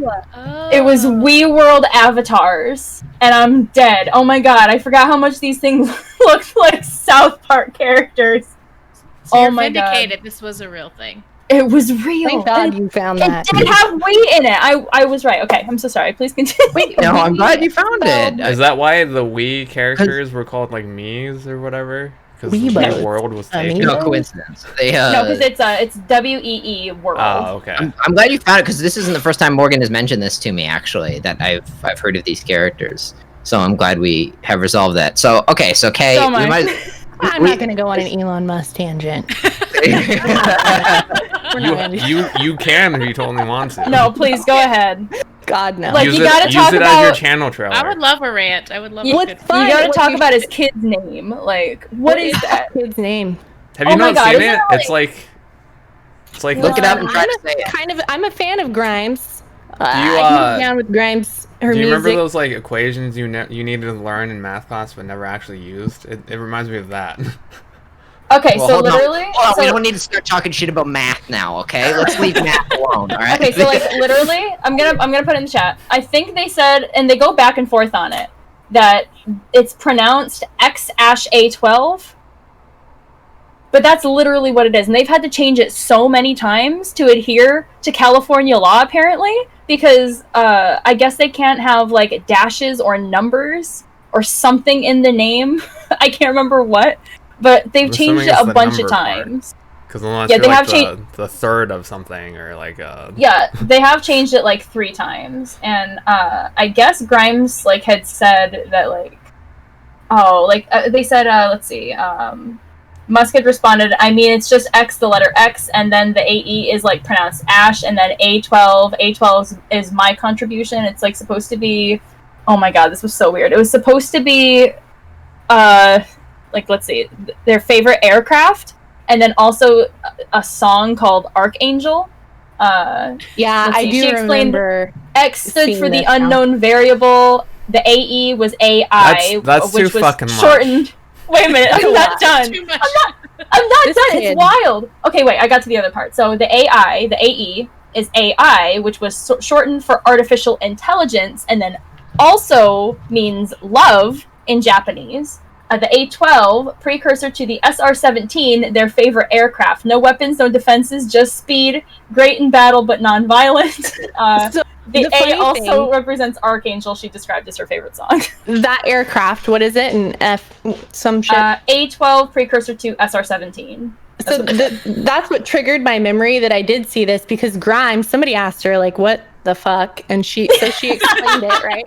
And she got to that part and like dropped some aircraft, which was apparently the wrong one, because Elon Musk came into the comments and was like, actually it's this aircraft, but I love you, babe, or something like that. Oh wow. Oh my god. Like, y'all can't even explain the name. You don't even know the aircraft. What are you doing? But they did have to change it, I guess. So like, I guess the numbers are now Roman numeral, as far as I know. I don't know if clearer than actual numbers. We just switched from Roman numeral episodes to episode numbers, because we were like, this is getting out of hand. We got to stop this. Well, because I didn't want to put 30, because that would just be triple X, and I was like, I don't know how I feel about this. I guess as of June 16th, their baby's name is like XAEA-XII for like A12. But yeah, I cannot wait to, because I'm a substitute teacher. Like, I cannot wait to be like to see like all these teachers and substitute teachers looking at this kid's name and just being like, oh what the hell do I say? I'm like, it was the fucking weirdo kid here, and be like, all right, you know who you are. XAXI. So like, that's too much. Are you here? Like, I know my name means like, I think in like Celtic roots or something, it means like wisdom. Like that's what I know my name means. Like if I had to explain my name as that kid, I'd be like, no, I'm like, just don't worry about it. No, I'm out. Like, I don't know, like, I like how the way he says it too. He's like, well, it's just this. It's like, that's not, you don't get to like be all casual. You don't get to pretend this isn't weird just because you're Elon Musk. Okay? Well, like, the thing with me also is that like every time, because like for a few days, like I had seen like it all coming up and I was reading articles about it, and I'm like, how do you pronounce this kid's name? Do they just say Ash? Do they say the whole X-A12? Like, do they say the whole thing? How do you type that on a computer? Can you type that? I mean, I guess. So I copy and pasted the one that I did for the AE part. But like then like I was thinking like, also every time they have said their kid's name, they've had to explain it. So like, is this kid just going to have to be like, my name is X-A12, and then just go on with the explanation every single time he says what his name is? Is he gonna have A12 must? Wait. This is like got this abrupt end. Then is like he gonna have all this stuff NPC energy where like he says something and then he just keeps going and going and going and going until like he stops? Hi, Lillian. This is one of my little friends that likes to ambush and She's amazing. take over the podcast. She's gonna scratch the chair again. Or she'll scratch me. It's one of those. Hey, what you doing? You're not going over. There's treats over on the other side. Okay, do you want one? I'll give you one. I'm pretty sure to get like the weird symbols, you have to hold Alt and like. Yeah, I would not have fun typing or that. Something. I would not have fun typing that at all. I know how to do it on Mac. I don't know how to do it on PC though. I'm upset that my username has a 0 in it. And I'm like, oh damn, I gotta go all the way up there for the 0. Like, And I'm like, yeah, whatever. Does anyone actually use that font? Wingdings or like weddings or whatever? Like, what is that for? So, wingdings are how some things will get translated from certain incompatible softwares as well. They look like wingdings. So, like, I've gotten assignments from professors that were in wingdings, effectively. And I'm like, what the fuck does this say? And then we have to get it fixed, and it was a whole big thing. Ironically, computer science professors aren't very good with technology. It's kind of a weird... Oh, okay. Bye, I guess. She got her treats. She's gone. Yep, that's pretty much it. She used you. And that's exactly why I keep the door open, because then she can just come in, do whatever she wants, and then she figures out how to open it back up. She's doing it right now. So if you don't... Bye-bye. When she's in the chair and then leave. If you don't mind me asking, Kay, we don't have to go into the Elon Musk stuff if you want to avoid that, but you did mention about social media and about seeing people tweet about Black Lives Matter and such, and I know you've been fairly active in investigating a lot of the issues, not just with Black Lives Matter, but lately in terms of people's stories about harassment and other issues within the games industry. One of the things I'm seeing a lot of is a lot of people doing a lot of,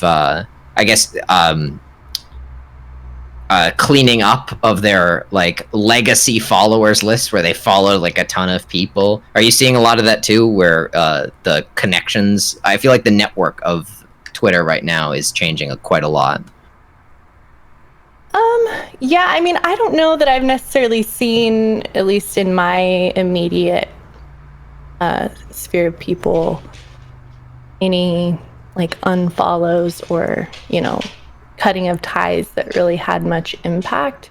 I know on like in the roleplay community, there's been some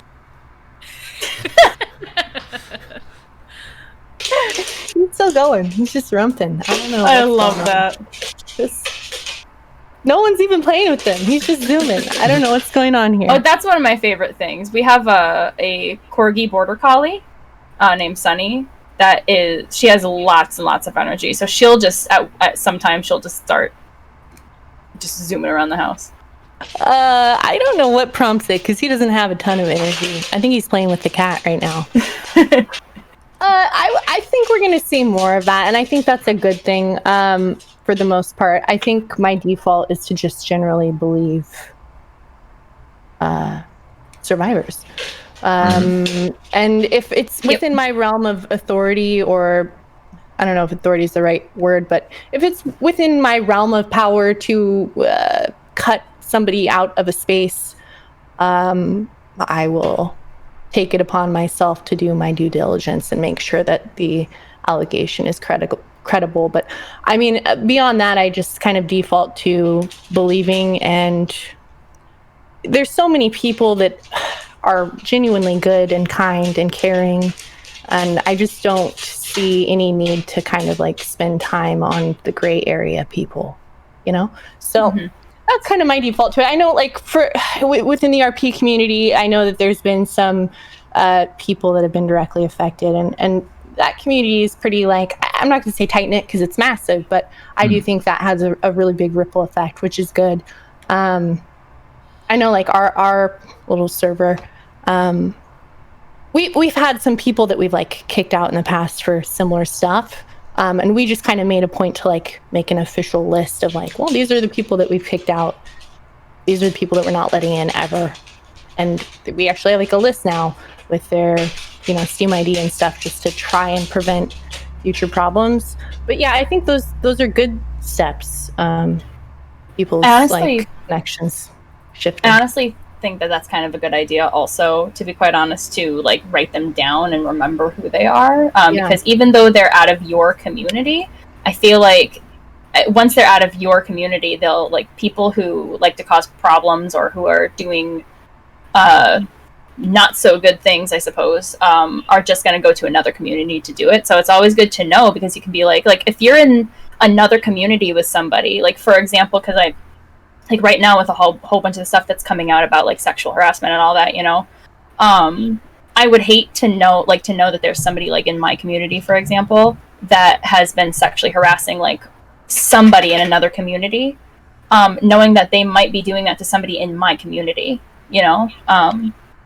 Yeah, I think it's really important. I think it's important for us to take that responsibility individually if we have larger communities, to take that responsibility on behalf of our communities. I think it's important for Twitch to take that responsibility for harassment on other platforms. If someone's being harassed, like Jambo recently had a hate raid on her channel, and they came to Twitter and just she had to like go dark on Twitter because the harassment was so insane. And that should be reflected in people's status on Twitch. Like, we shouldn't, be partnering people who are doing that stuff. We're sorry. There's just going to be tap dancing right now. Don't worry about it. Oh, don't worry about it. We were getting a show also. Yeah. Oh, do you need to go? Hold on. I think we need to go potty. I just got a friend that showed up in here too. Hi, Ben. Oh.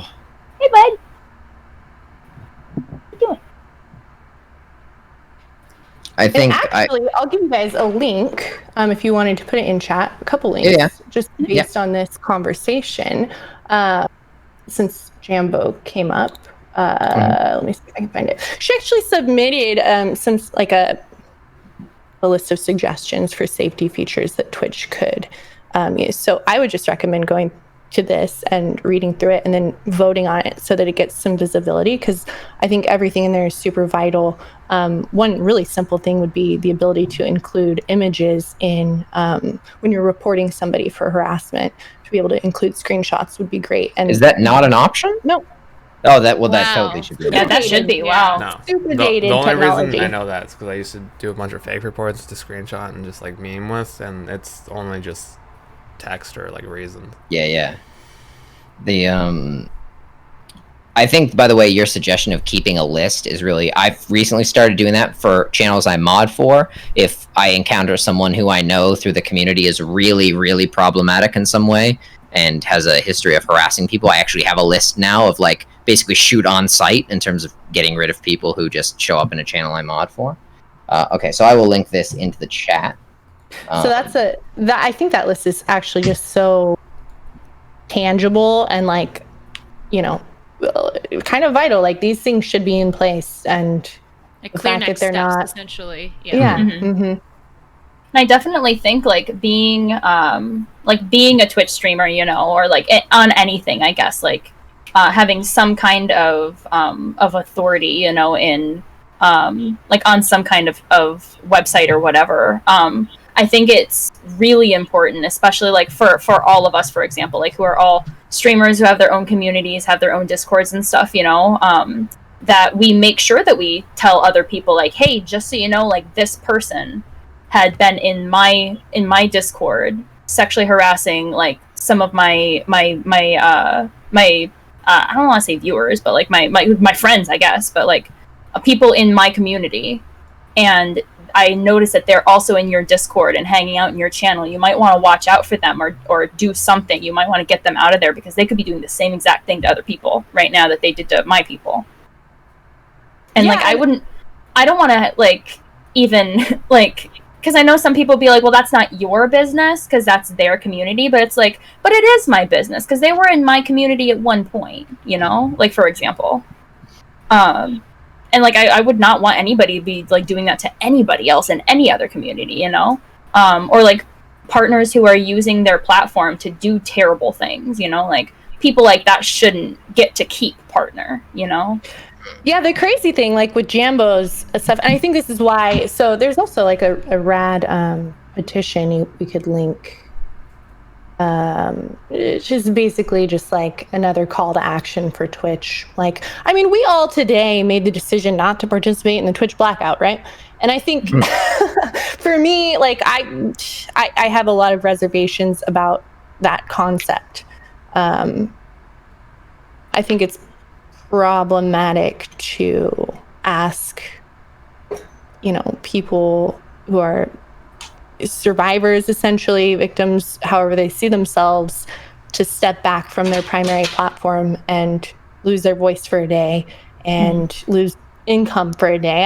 I'm not seeing the benefit to that. I'm not seeing that impact Twitch's bottom line. I maybe can see like a level of solidarity, but it doesn't make me feel like there's solidarity. It makes me feel isolated. So, I get the sentiment, but I see a lot of issues with it. So, I mean, for me, being here today is a conscious decision. But I do think that there is a lot that Twitch as a service has a responsibility to do. Like, so for example, with Jambo, reason she came up with that is because the people who harassed her are partnered streamers, and they weaponize their community against her, and they are still partnered streamers. And like they didn't get any kind of temporary ban, nothing was done. So we have to wonder why that's the case. I mean, there's countless examples. We had Twitch saying, with the new TOS, that we should hold them accountable. And I'm really hoping that, we had kind of a crash course in activism the past month with the Black Lives Matter movement, which is still ongoing. And I hope that we, learned enough from that we can carry that momentum into this as well, and let it not just fizzle out, and that we pressure, progress where we can. And whether that's just in our own space where we do cut ties with people, where we do blacklist people, where we do make, how do you create a safe space for someone to come to you and say, hey, this person's an abuser? Like, have we done that actively? I'm not sure that I've actively said, like, hey, if you need to let me know somebody shouldn't be here, let me know. Like, here's where you can do it. Here's how you can do it. Here's my response will be to believe you. I'm not sure I've done that. So I think we can be actively thinking about ways that we can, like, not only, blacklist people, but also, like, focus on support and, like, creating space for people to voice concerns in the first place. Otherwise we wouldn't have to fucking air all this shit out on Twitter. For like, I think that's what happens, like, almost in any, like, community or company or corporation. It's like, if there's not a avenue for feedback, like that has to be created from the top down, because if there isn't a clear avenue, people aren't going to say anything, or people aren't, and so it does take like Twitter or social media for, like, that's the only avenue, then that's where it's gonna get aired out. Yeah, I mean, this is certainly symptomatic of, like, I hope that we're seeing the correlation between, this fight and the fight for racial equality. I hope that we're seeing the correlations there. I think they're deep and intrinsic. I hope that I hope that as we were activists a week ago, we continue, and it's hard because the more you learn, the more it's just like, it never ends, So I don't know. We got that crash course. I hope that we're all taking it upon ourselves to individually keep educating ourselves and pursuing, arming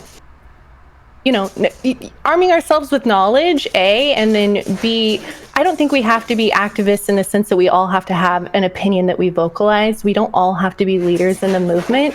Lots of people have been leading this movement for a long time, and I hope that we're seeking their voices and elevating them, and supporting them, if that makes sense. Anywho. That makes perfect sense. No, yeah, absolutely does. No, go ahead. No, you go. I was just gonna say, I'm happy that, like, I mean, I'm not happy that these things are happening, actively in, like, especially like on Twitch, because I feel like these things, like this kind of stuff, we should be over by now. Like, we shouldn't be, like, having to have talks about this kind of stuff in 2020, but we still do, and it's unfortunate, but I'm glad that we can also use these platforms to raise, basically to, like, raise up the victims, so they also then have a platform. Like, basically, we're letting them stand on our shoulders as well. Like, even if it hasn't happened to us, you know, like, I want to give those people a voice. And I'm happy that we can do that. And I really appreciate you saying those things, by the way, and like coming on the podcast and being willing to talk about that is really awesome of you. We're going to be winding down the podcast now, but I want to say if you have any last minute questions for Kay, feel free to type them in chat now. And thank also, you, Kay, for please give her a follow as well. Yeah, there's a link to her channel right there. You can find a lot of different stuff there. Thank you so much for coming on the show. It was a great time having you on. Thanks for having me, guys. I haven't socialized this much in like... It's crazy to talk to people, right? I know, we're like a lot of people. You may not be I haven't talked to anybody in a while. You have actually sort of unknowingly signed yourself into a lifelong and legally binding contract, which is that if we ever want to have you back on the show, you have to come back on the show at some point. So great. I feel like we do that every day. It doesn't matter download a new app, if it's... you know? Par for the course. I mean, it doesn't matter if it's like 4 months from now or like 40 years from now. If I suddenly want to bring this back in like 2099, you're expected to show up. Yeah. Your MTV shirt has gotten compliments from Cool Guy. There, it is an awesome shirt. Thank you. It's actually the one perk of not being able to use my green screen is that I can wear colors that I can't usually wear, because usually the yellow keys out pretty rough. I usually take Wednesdays as an opportunity to wear green, so yeah, I can't usually wear green. Yep. Yeah. And thank you so much, of course, to... No, I didn't. I didn't, actually. It wasn't an intentional XKCD reference. They, but I think perhaps me and the XKCD writer have probably a similar sense of humor, so that could be it. We really appreciate everyone coming by and hanging out for the stream. If you want a link to any of our channels, those are all down below. If you scroll down, we have panels there. Trev did some panels. They're fucking awesome. Go click on them. I gotta redo the YouTube one now that we have the new like logo and design, because like that was just made with all the old shit. They're still great. So you can find us there, and again, we've got that link to Kay's channel right there in the chat.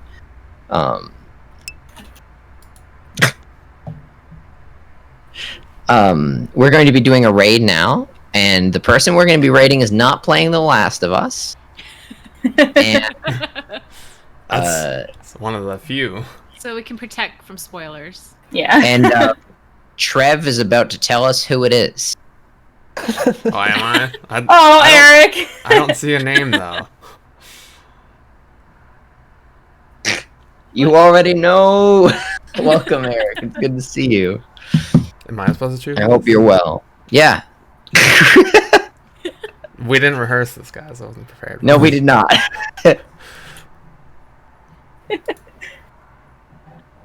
Yeah, that's a good point, Morgan. Wait, so that narrows it down then?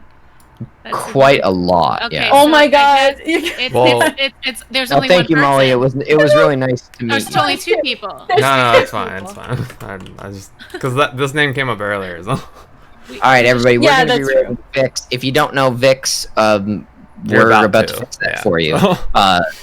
Vix, the thing I always say about Vix is that my roommate doesn't watch my stream, but she does watch Vix's stream, which is the That's the only stream that she watches too. She literally, like, I'll tell her I'm going on stream, that she's like, yeah, okay, Rory, whatever, like, leave me alone. Like, but, yeah. And she'll be like, oh, Vix is on, and she's like, oh shit, I gotta go in there. It's like, oh, so much fun. We have our raid call. She's the funniest streamer you're gonna meet. /me/me.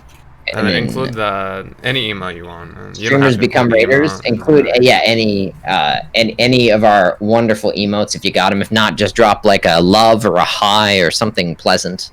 And it's really awesome when you do the /me in the front, because it has just a whole bunch of different colors in the chat, and it's awesome. Agreed. All right, so until next week, see you guys next Wednesday. Again, thank you, Kay, for being on. Yeah, thank you so much. Yeah, thank you guys. It was fun. All right, and we're gonna go see Vix now. Later, everyone. See you guys. Bye, guys.